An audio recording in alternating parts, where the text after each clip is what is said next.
A good great afternoon to all who tuned in to Daybreak News with the Guyanese Critic. I have with me here Vice President Dr. Bharrat Jagdeo, and we are going to be discussing some of the serious issues affecting Guyanese and concerns, burning concerns that Guyanese are having, and that will entail the opposition, its behavior, and how does the government work with an opposition with such a behavior, oil, crime, and a number of other issues we will be discussing with Dr. Jagdeo this afternoon. Dr. Jagdeo, a good afternoon to you, and thank you for having me and being very transparent with Guyanese so far. Oh, thank you. It's a pleasure to be on the program. Maybe we can do a follow-up next week, because I would like to keep this to just a few topics today, since we're wrapping up the estimates tonight. So I have a few more hours of work with Ashley. Okay. We have to send the estimates to the print sometime tonight or tomorrow morning. No for problem. the presentation of the budget on Friday. But I promised you last week that we will do this interview, so I wanted to keep my promise. Thanks very much, sir. But it's not so much to me, but the Guyanese people. The interest is getting out there to Guyanese people, and people want to know what's going on. People have been very taxed in the last 5 years. People have been very stressed because of the political environment. Whatever caused that is not the interest, but the fact that the people have been affected. Firstly, Dr. Jagdeo, the citizens are wondering, I've heard this question many times. People are asking me, ask Dr. Jagdeo, how do you at this time, a few months in, see the opposition? And is there any possibility to work with the opposition in its present form? Yeah, well, first of all, I think that the opposition now has boxed itself into a corner, because it continues to live out a lie that I don't believe they themselves believe it, but that they use significantly to mislead the people of this country. And that lie is that they won the elections and the PPP rigged the elections. And the tiny cabal that holds the leadership of the opposition continues on a daily basis to propagate this lie. I think it is reassuring to themselves, but to any sane person in Guyana, that person would understand that this path is not a productive path and would never lend itself to them returning to power. We had a similar situation in 2015. When the PPP lost the elections, a lot of people came to Freedom House. Many people in our party were saying, oh, the elections were rigged. And we know that some things worked significantly against us too. For example, when we asked for a recount in Region 4, they never gave the recount. The RO at that time just disappeared when we put in our request for a recount. So we did not get to fulfill the statutory requirement, that is the law. In Region 8, we lost the Member of Parliament by one vote, and we never got a recount. Although we requested it, we got our request in lawfully, never gave us. But so there was this feeling that we were cheated. And I said to people, if we keep saying that all the time, that we are cheated, then we'd never rebuild to win power again. We'd never be able to get down to the hard work that is necessary to get back into office. So we have to acknowledge that we lost the elections by whatever means whatsoever, and start the rebuilding process. And we started the rebuilding process of the party across the country, getting more young people involved, and an aggressive expose of the thievery of the APNU government, their incompetence, their ineptitude, their aloofness, because that was so abundant to every single right-minded Guyanese that this is what was happening, that they had no plan to uplift our country. They're all busy filling their own pockets. And so we acknowledged what we had and we went forward. I decided to, engage. We made it clear we'll engage the government because they were their de facto legitimate government. The Harman and his great thinkers in that cabal, as useless as they are, and they're very useless. You see it when they have to deliver on something, when they have to accomplish something. They're very good at talking and spreading rumors. The last couple of months, they've been spreading rumors that I'm dead, I'm ill, and all sorts of things. The same cabal there, because they don't see me now. But I'm very, this issue, even our own supporters started calling me, saying that, where are you? And I had to point out that I'm happy doing what I'm doing now. Technical work, which I miss doing dearly. It used to happen in the past. I really miss doing technical work, moving the system forward. They have to understand the nature of government. Governments can't just make promises. You can't just announce intentions like Granger did all the time. He had a 10-point plan and a 15-point plan, etc. You have to actually go and do the heavy lifting and months of behind-the-scenes laborious work to make each of those initiatives successful. And that is what is required. So when the announcement is made, when the intention is put out in the public, you have to do work behind the scenes to get it accomplished. That is what we've been engaged in. Not just the shouting and being in the public domain all the time. And I'm very comfortable doing that. I don't need publicity now at this stage of my life. I need to see our government succeed in moving people's issues forward. So they're very good at spreading rumors, but they can't think out a careful strategy. So they've decided the government is illegitimate. And therefore, how can you even meet with an illegitimate government? You can't meet with a government if you don't recognize the president as the legitimate president of Guyana. Then how do you meet with him to engage on the future or to talk about any other initiative? So they box themselves in that corner. And it's so extraordinarily stupid because it's only they who believe that, this small group.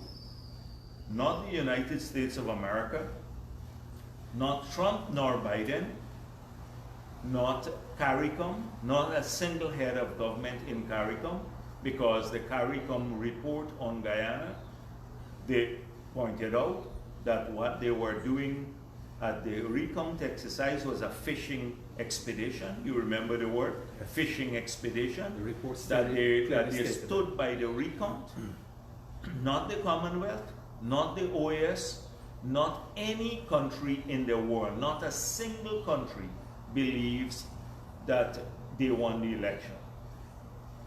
The statements of poll and the statement of recount both say the PPP won the elections. The only thing that Harman is banking on is Mingo and Lowenfield and Roxton Myers, the three of them, three crooks. And Harman is not very far from that himself. And so that is what they're basing this ridiculous assumption or statement on. And the misrepresentation of what took place at the recount. The misrepresentation, the lies they told about, people vote not counted, or multiple votings, etc. That's a lie they're living out every day. There's no future with this opposition now. They don't have any policy direction. They only know how not to do things. They had 5 years to do things. They couldn't do it. Dr. Jagdeo, you just going back to what you said earlier, opened my eyes to something. You said that you chose, although people came and were dissatisfied and said the elections were rigged against the PPP in 2015, you chose to work or take another path, accept defeat, and work your way up. That has since paid dividends because you're now back, the PPP is now back in government. Yes. But looking back at that, do you think, and the experience that you have had in the last year with the APNU government, don't you think now it is more clear as to what was going on in GCOM? Do you think those same mechanisms that were deployed recently were actually deployed and it's true? They could very well have been deployed, But also 2015, a lot of things happened in that period. A lot of people believe the lies that they are told about massive corruption under the PPP. They're good at talking about this. The Granger government and these minions and his minions have been the most corrupt group of leaders we have ever seen in our entire history. Worse than Burnham, in the era of Burnham. The most corrupt. But they talk a good talk. So in the 2015 era, everyone weighed in on that bandwagon. They had 5 years of investigations to prove the corruption. You didn't hear about people transferring land without and vesting title in anyone's name without any money being paid. Every privatization transaction that was done under the PPP, big or small, was published in a booklet and tabled in front of in the National Assembly. Every single one of them. You didn't hear about that. Ashney Singh and Brassington, they took them to court for Movietown for selling the land here at $20 million per acre after we had received a bid for the same land at $16 million an acre, and we couldn't conclude the transaction. It was sold above the bid price. They went to court. They checked. You heard a lot about Jagdeo and corruption and how much pension I was earning at that time. They checked every single account that we had, here and abroad. Couldn't find any money there that we shouldn't have had or asset. So a lot of lies, and they focused. They had Sarah, Soku, a whole range of people doing that. So in that era, there was this feeling. Then we had been long in government, and then they had, in the period after 2011, they were in control of the parliament. So they've been in control of parliament from 2012 to 2020, basically. 2012 to 8 years in control of parliament. Many people think it's just 5 years that we have to account for. In the 3 years prior to that, they cut all of the development programs and stuff like that. So there was this air of turmoil. So things were a little bit against us in that era too. A lot of people left us, and many people were very concerned about the pathway. They believed a lot of the APNU propaganda. That changed. So whilst acknowledging that there may have been thievery in the last elections in 2015, I also am conscious enough to know that many people who were with the PPP might have left and are now back with the PPP because they thought that these guys who had sold this great picture of themselves, that they were great Democrats, yet they tried to steal the elections, who were great constitutional advocates, yet disrespected the Constitution more than any other government in the world, refusing to accept the no confidence motion, who were cleaner than the greatest saint in the world, became the most corrupt people.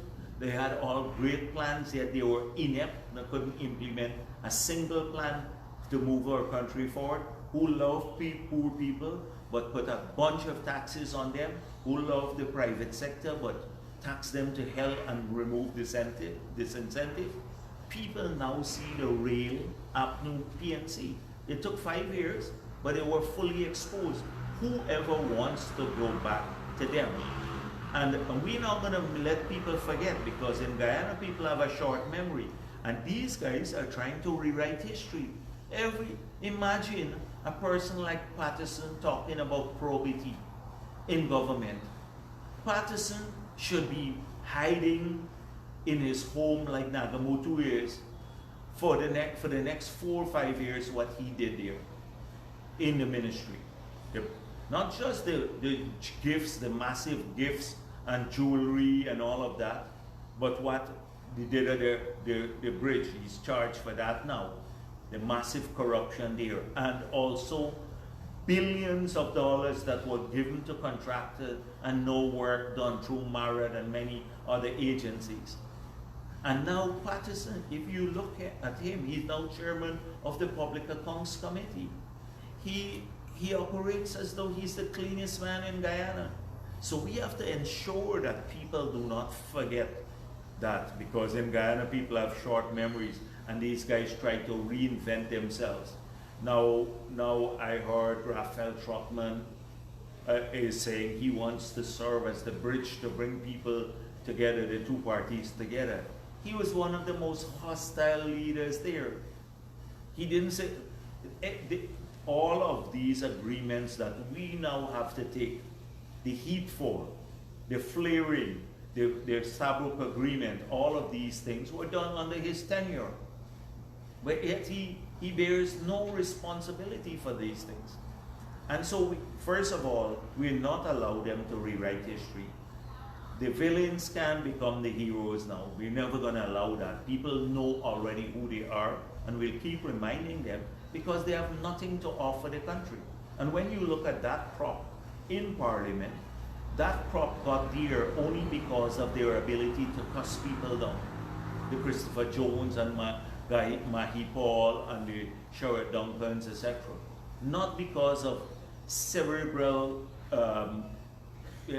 issues or so, not because they had any brain or anything like that. You just listen to Sherrod Duncan. He's downright. You have a couple of words. I think it's what? Low life and what's the Lampi Pampi. No, not the Lampi Pampi. There are two words you use a lot: low life and something else. I can't remember the second one. But that's what? That's low life behavior. That's not like, you know, a rational thinking behavior, etc. You see these guys on the program, and they can only fool those who are most vulnerable. They're fooling their base into believing that they represented Afro-Guyanese. That's why their only course of action is race. When these guys representing themselves, Indo-Guyanese, a few corrupt ones got the bulk of the benefit on the APNU. And now you see us attempting to even reverse the transactions that they did, that gave away billions of dollars of state resources to their friends. So that is why I mentioned, when you look at a few of them, you see, and yesterday's press conference I did that, I said Sherrod Duncan. Sherrod Duncan got a job at Chronicle. A prime job for which he's unqualified, then disappeared money, and instead of them demoting him, they then even gave him a better job that he had nothing to do with, and he was getting nearly $1 million a month with Ramjatan.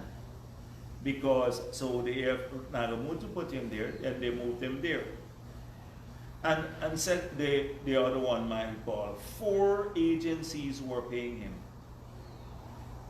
And Figueroa, apart from the money directly that they got through the sled, he and Christopher Jones, which is about $6 million or dollars each. He had about, from what I'm hearing, $70 million that they were helping to disperse from SLED, which an investigation is going on here. And Vincent Henry is the same. I saw him recently criticizing the PVP. He got more money than his entire village got in the hinterland. What do you think they're defending? When James Bond and all of these guys were pulling in, raking in the big perks, You think they cared much about Afro-Guyanese? They did not. And when we talk about Afro-Guyanese and positions and how APNU treated, which party really wants to see movement forward, you just look at the nature of government. So a government, it's how you treat your cabinet too. Let's look at the APNU cabinet and look at the Ramjatan. Ramjatan, the Indo-Guyanese. Ramjatan had half of a ministry. They've cut that ministry in half, gave half to Felix, and gave Ramjatan half. Nagamutu was inside the office of the president, and his portfolio was just the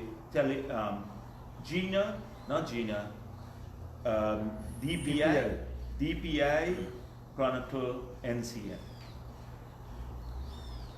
Amna, well, she got some cohesion stuff.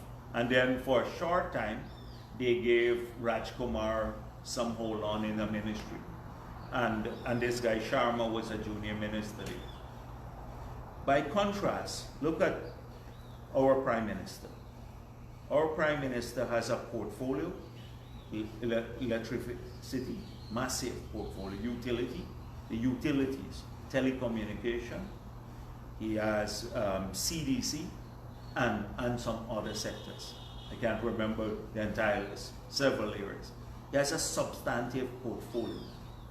Robeson-Ben has control over a merged ministry back. So we brought back the ministry together, put it on the Robeson-Ben, powerful ministry. Public Works is headed by another, biggest ministry in terms of spending, is headed by another Afro-Guyanese, HL. Trade, tourism, and industry, a big part of private sector on Age Waldron.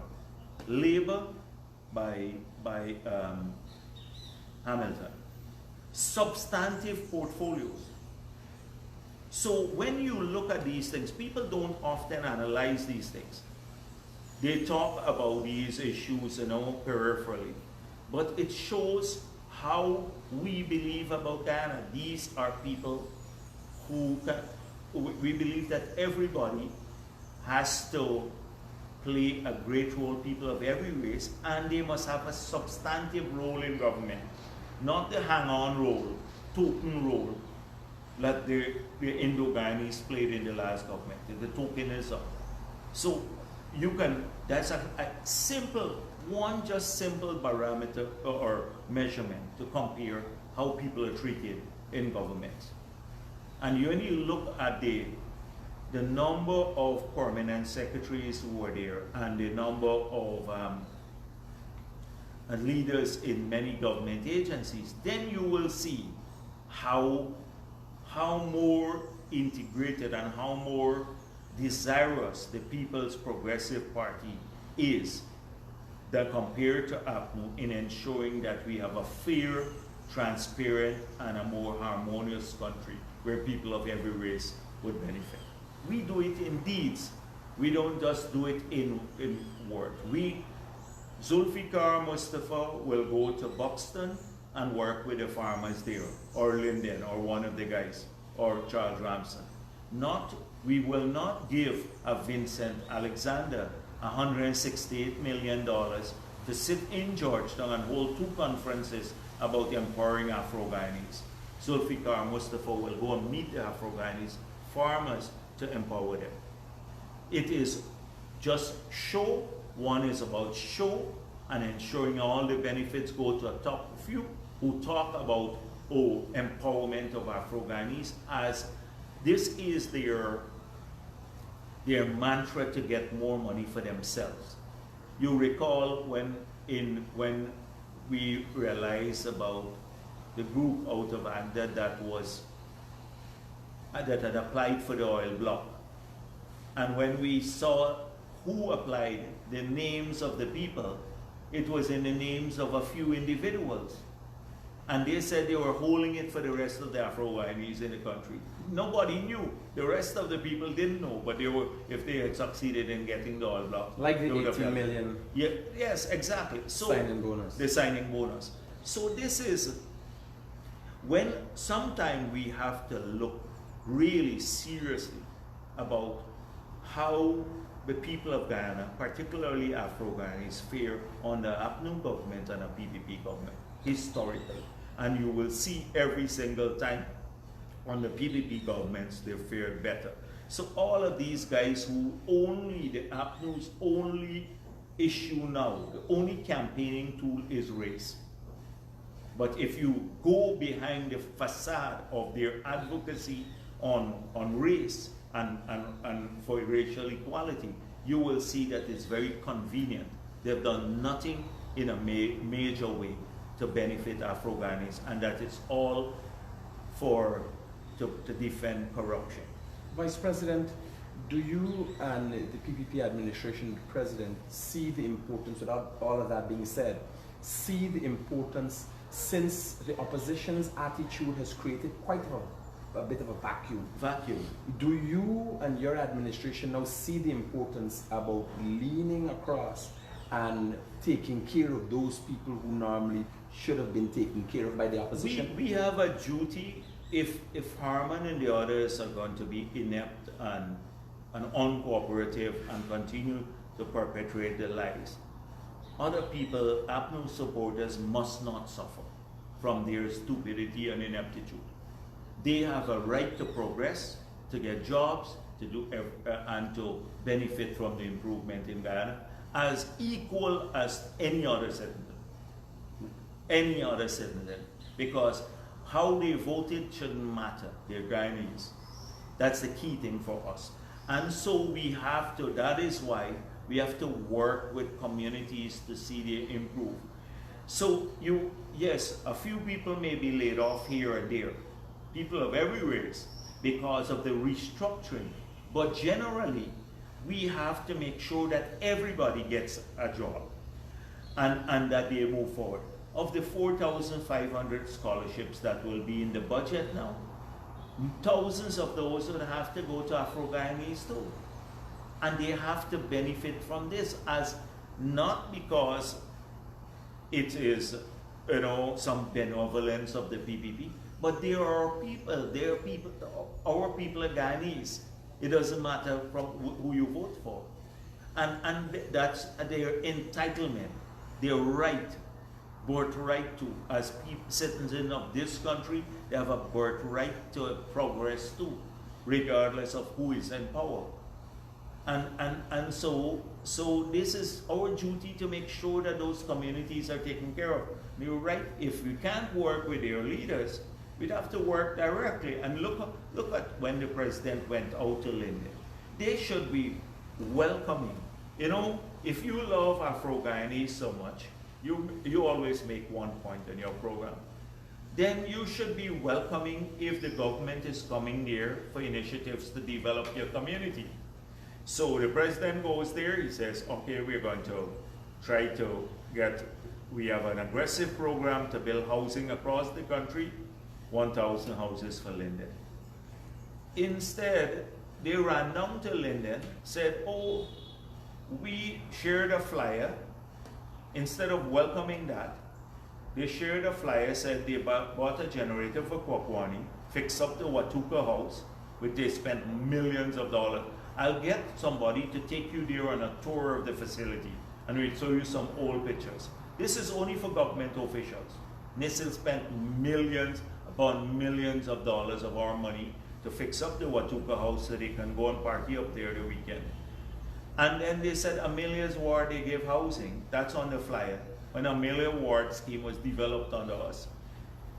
And then said to the people of Linden at the bottom of the flyer, don't listen to them, they came to fool you.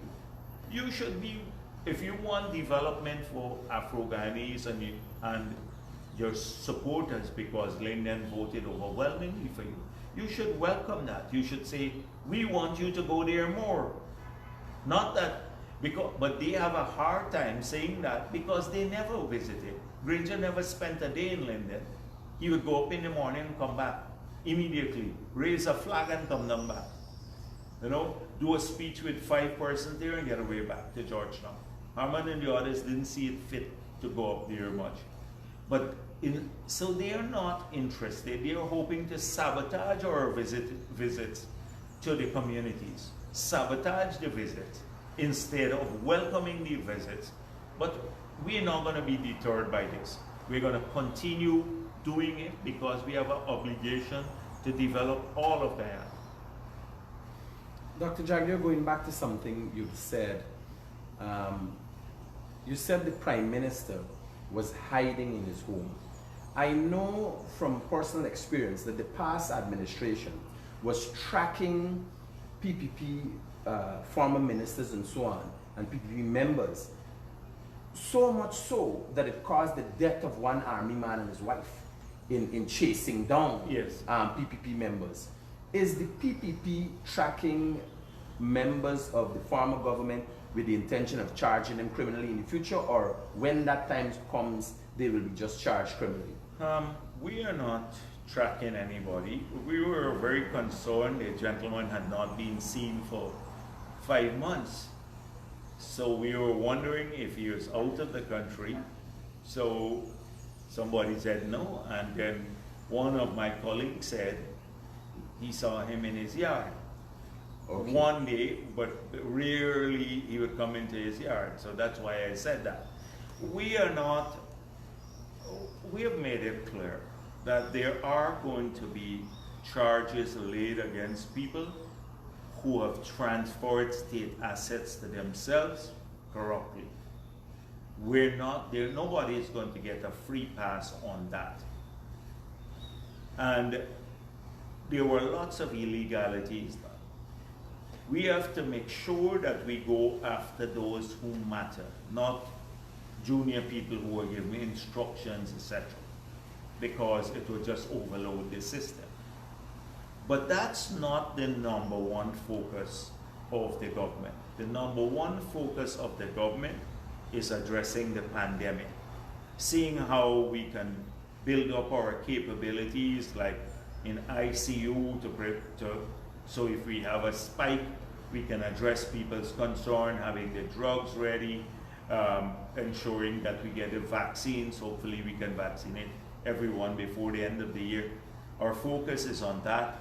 On the economy, getting people back to work. On the APNU, many lost their jobs. More lost their jobs in the pandemic. Getting them back to work, getting people earning, etc. Getting the housing program going again so people can start aspiring towards owning their own home. Rebuilding hope in the country for a better future.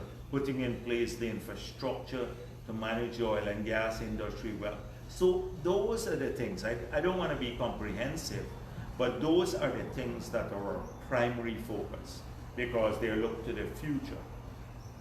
A subsidiary focus, we have a group of people who are doing all of the audits and investigations.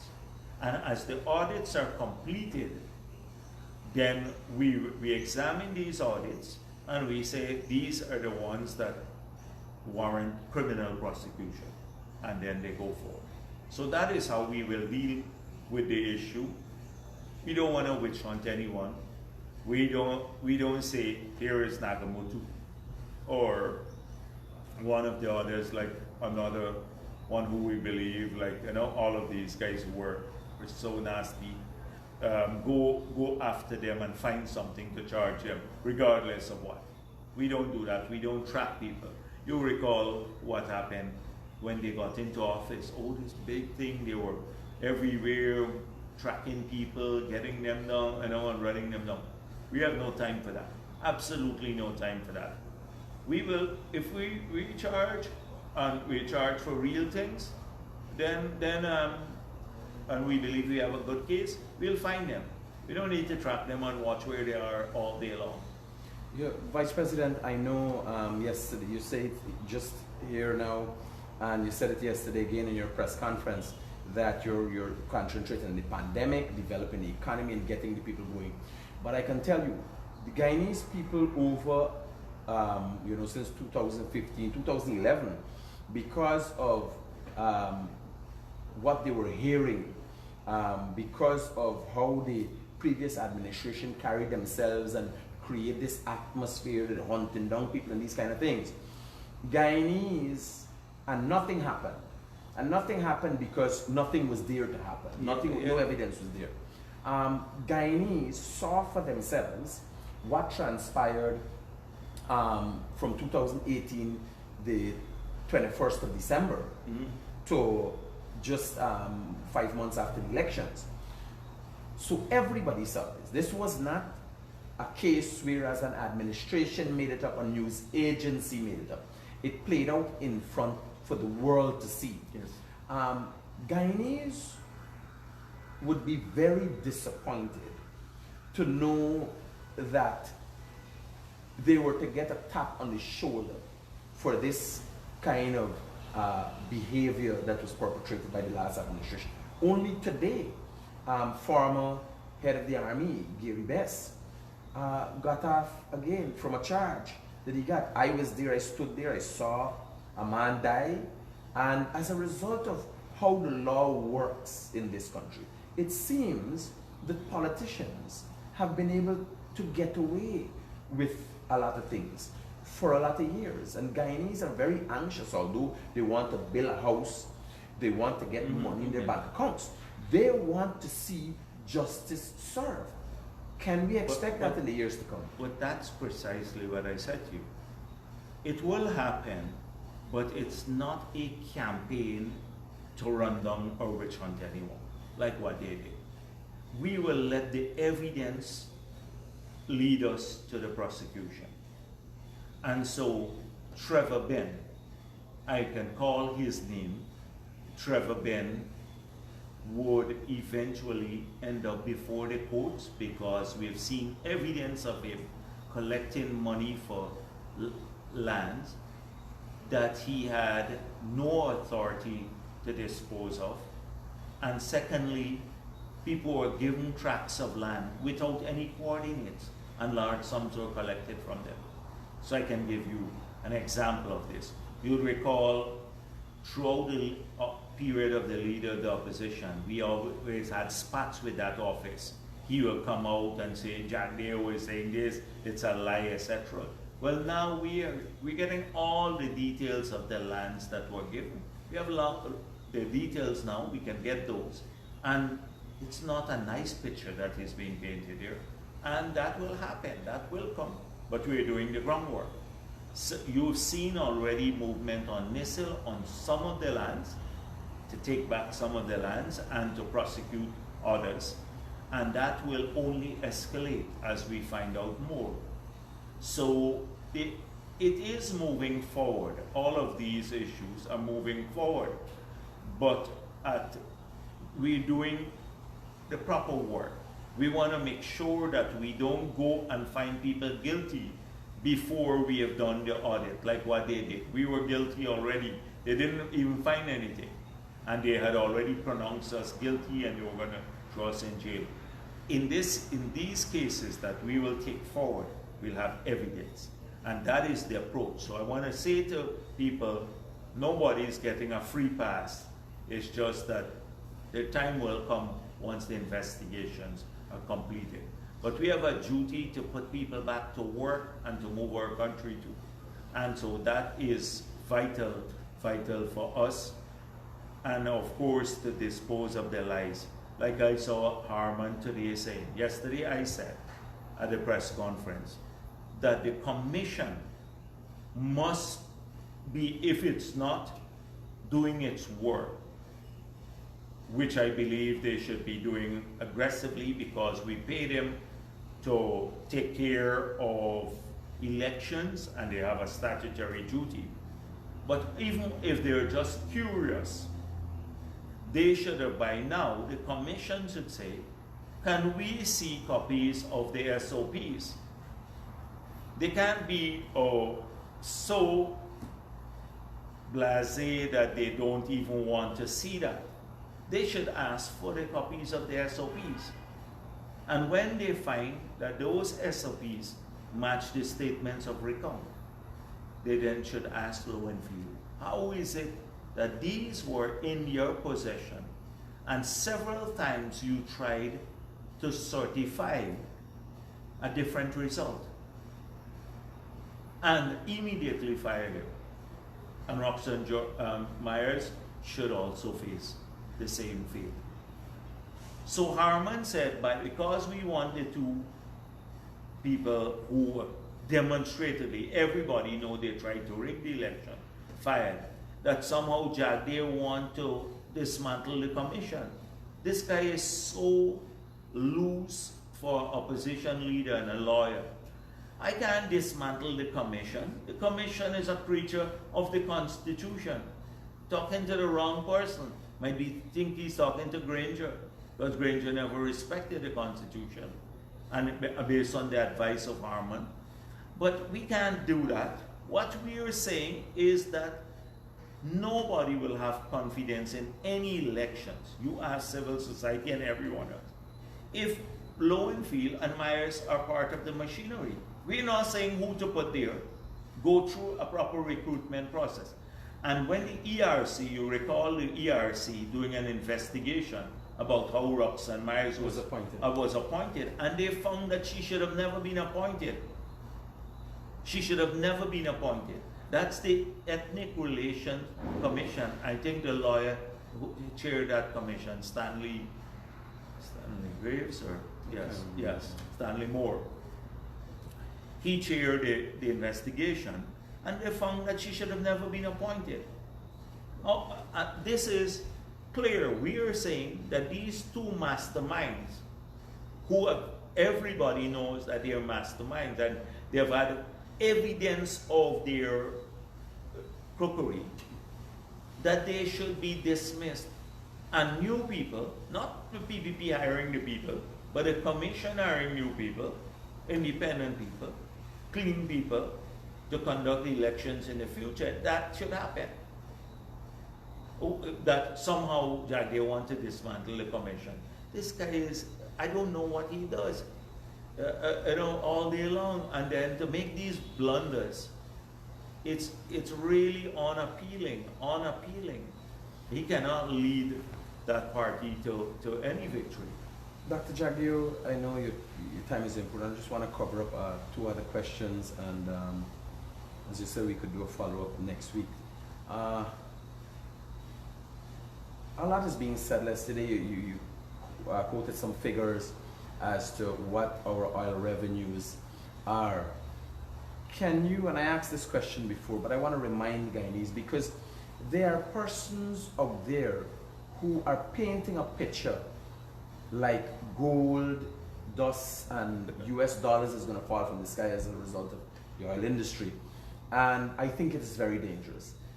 But what people want to know is, can you give a time period as to when Guyanese could start really relaxing and suggesting that yes, Guyana is benefiting from the oil industry? Because some are suggesting tomorrow, the next day. Well,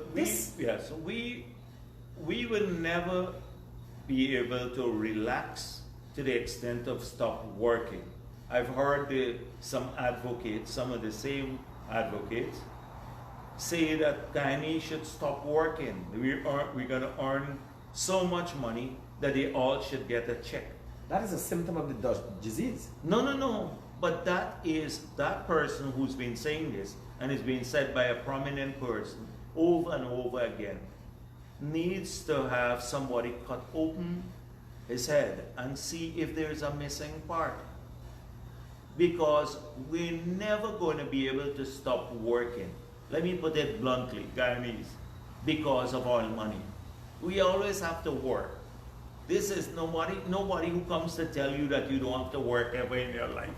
Again, because somehow you can get a check or something like that.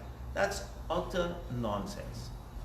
Now, Guyana, first of all, has to benefit more.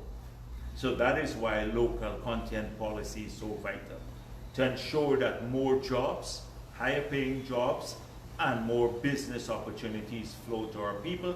More money is spent here, so it can stimulate that, both directly and indirectly. And we're pushing these oil companies like never before. And they understand it's both the oil companies and the subcontractors. And we're not APNU. We're serious people. We're not APNU. You're not gonna bring a little gift over to our office, or you're not gonna come and sweet talk us or get into stupid technical things and distract us from that narrow-minded focus. We've been at this for a long time, and we know how to deal with it. So we are pressing them like never before, and that's going to happen. We're moving next week to the public consultation on the local content, but even before that, and then legislation, but even before that, all of the the subcontractors who are busy bringing in people all the time, Trinidadians and everybody, to work at jobs that Guyanese can do, brokerage, a whole range of stuff. Now, for the past 4 months or so, since they've heard us, they've started looking. People say to me, oh, we used to run them down. Now they're coming to our offices all day long to want to partner with us. They're hiring more Guyanese. We see already what's coming. So that's the first phase. Secondly, the money that we're receiving we got 200 million last year. 200 million, 40 billion. That's not that great amount of money when you look at the scheme of the budget. That can't fund all of our initiatives. If we give a grant to every Guyanese, they'll get a couple $100 a year, maybe a couple $2,000 a year, all the money gone, right? If you have to give 5,000, we just shared out the grant, right? The COVID grant. 5,000 cash grant. And we had already 300,000, and then it would go up to 400, nearly 400,000. If we have to give $5,000 per year to a family, and you have 400,000 households, that's $2 billion per year we have to collect. We're collecting 10 times less now. We're collecting 200 million. So you understand, you can't give that. So if 10 times less, you can only give $500 per year for a household if you give out all of the money that we collect. And so that is and you have nothing for anything, nothing to education, nothing for healthcare, nothing for infrastructure. So they have to understand the magnitude. As the years progress, when they pay off, because of the nature of the agreement and no ring fencing, more resources will come in the latter part, maybe by 2025, 2026, going forward to 2030. But we'll never have enough money as a country to say to people, you stop working and you'll get free money. The whole country, all of our citizens must stop working. Nowhere in the world you have that. And some people believe that. I heard Mr. Glenlal saying that over and over again, that Guyanese should not really be working with what we have out here.